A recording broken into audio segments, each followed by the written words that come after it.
Oke, baik. Assalamualaikum warahmatullahi wabarakatuh. Selamat pagi Pak Surya, selamat pagi teman-teman semua.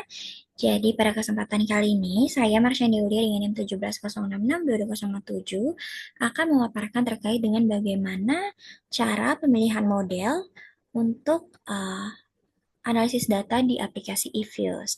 Nah, ini merupakan lanjutan dari video sebelumnya, yaitu mengenai bagaimana cara membuat persamaan dari regresi data panel. Nah, sebelumnya kan di persamaan regresi data panel tuh sudah diketahui ya, bahwa terdapat 3 model yang biasanya tuh digunakan, yaitu ada dari common effect, fixed effect, dan juga random effect. Nah, dari ketiga model itu ternyata ada uji masing-masing nih, kira-kira model mana sih yang seharusnya tuh diambil, yaitu untuk uji itu sendiri itu ada 3 uji yang bisa digunakan untuk memilih model yang seharusnya diambil, yaitu yang pertama ada F-test atau Chow test, yang kedua yaitu ada Hausman test, dan yang terakhir yaitu ada LM test.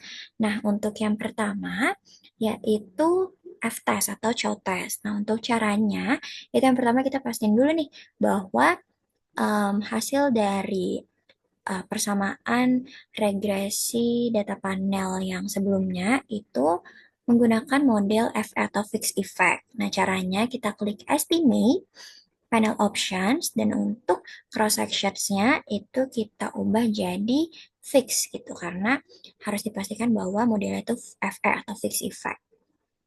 Nah, caranya itu kita klik view, terus lanjut klik fix random effect testing, dan juga lanjut klik redundant fix effect likelihood ratio. Nah, di sini kita klik aja, dan untuk nilai yang kita lihat di sini tuh yaitu pada tabel yang di atas, khususnya pada nilai cross sections F dari probabilitasnya, yaitu di sini terlihat bahwa probabilitasnya tuh 0,0000. Nah, untuk interpretasinya itu apabila nilainya lebih dari 0,05, maka model yang dipilih yaitu CE atau common effect. Sedangkan apabila nilai yang tersaji itu 0, atau di bawah dari 0,05, maka model yang terpilih adalah FE atau fixed effect. Nah, di sini berhubung nilai probabilitasnya itu 0,000, yang mana sudah jelas ini tuh di bawah 0,05, maka lebih baik model yang dipilih yaitu adalah FE atau fixed effect gitu. Sedangkan untuk lanjut nih kita ke tes kedua. Tes kedua yaitu ada Houseman test. Caranya yang pertama kita ubah dulu nih dari yang semula itu model FE, kita ubah jadi panel optionsnya itu random. Cross sectionnya kita ubah jadi random, terus kita klik OK.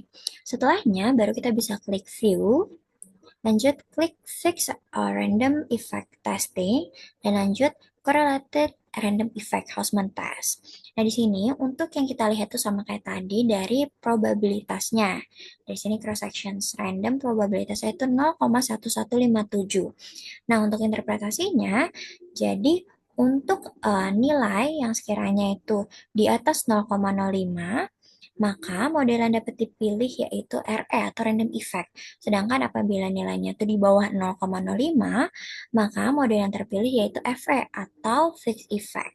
Nah, di sini berhubung nilainya itu 0,1157 yang mana itu lebih dari 0,05, maka model yang terpilih adalah RE atau random effects. Seperti itu. Dan untuk cara yang terakhir yaitu LM test, caranya kita pastiin dulu nih untuk panel options cross sectionsnya itu none, yaitu CE atau common effect. Jadi kita klik OK. Selanjutnya kita klik view. Lanjut klik actual fit residual dan actual fit residual table. Di sini kita klik. Di sini kan udah terlihat nih angka-angka dari data yang sebelumnya kita sajikan, yaitu hasil olahnya itu ada actual sekian, fitness sekian, dan residual sekian. Di sini juga terlihat residual plotnya. Nah, di sini untuk tahap selanjutnya itu kita bisa copy semua data yang ada di sini untuk kemudian kita pindahkan ke Excel. Namun untuk data yang digunakan itu cukup data dari tabel atau kolom residualnya aja. Untuk actual sama fit dan residual plot itu bisa dihapus. Namun di Excel-nya itu kita bisa kelompokkan berdasarkan dari perusahaannya, yaitu kalau semisal dipindahkan nanti hasilnya seperti ini. Jadi yang kita ambil tuh nilai residualnya aja, terus kita kelompokin berdasarkan data-data perusahaannya. Baru di sini nanti di drag per tahunnya. Nah, di sini kan sudah kita copy dari data yang ada di eViews ke dalam Excel. Nah, di sini untuk masuk ke dalam rumusnya, itu pertama-tama kita cari dulu rata-rata dari masing-masing perusahaannya. Yaitu di sini pakai rumus Excel aja, average.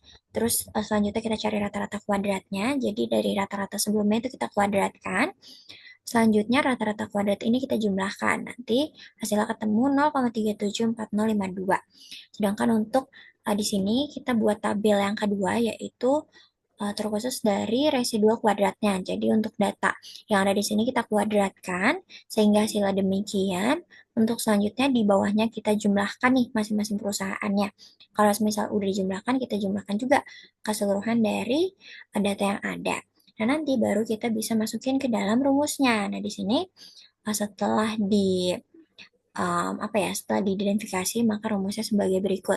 Jadi LM hitung sama dengan 4 dikali 20 dibagi 2 dikali 19 kurang 1 dikalikan dengan 20 kuadrat dikali dengan jumlah rata-rata kuadrat residual yaitu 0,374052 dibagi dengan 16,02268 atau jumlah residual kuadratnya dikurangi 1 dikuadratkan. Di sini apabila sekiranya kita perlu dijabarkan, maka 4 kali 20 itu 80, 2 dikali 18 itu 36, dan 20 kuadrat dan selanjutnya dan sebagainya itu hasilnya 69,5233. Nah, nih untuk rincian rumusnya sesuai yang ada di sini.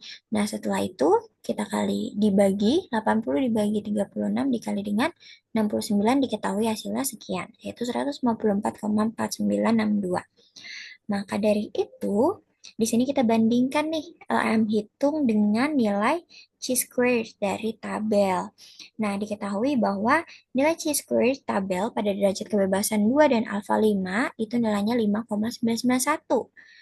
Yang mana nilai dari LM hitung itu sendiri itu sebesar 154,4962, yang mana jauh lebih besar dibanding dengan nilai chi-squared. Nah, dikarenakan nilai LM hitung itu lebih besar dibanding nilai dari chi-squared, maka untuk model yang seharusnya dipilih yaitu adalah RE atau random effect seperti itu. Nah, untuk ketiga uji ini mungkin di sini aku lebih menyarankan untuk menggunakan dua metode sebelumnya atau dua metode uji sebelumnya yaitu ada Hausman effect dan juga ada F-test karena itu lebih ringkas dan lebih memudahkan karena untuk yang LM itu sendiri bisa dilihat ini lumayan kompleks jadi lebih kusarankan untuk menggunakan dua metode sebelumnya gitu untuk memilih bagaimana atau metode apa yang seharusnya kita gunakan dalam melakukan persamaan um, dari data panel, regresi data panel. Mungkin itu saja yang dapat saya sampaikan.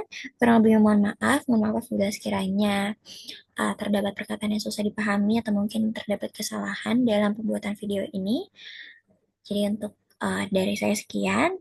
Wassalamualaikum warahmatullahi wabarakatuh. Terima kasih.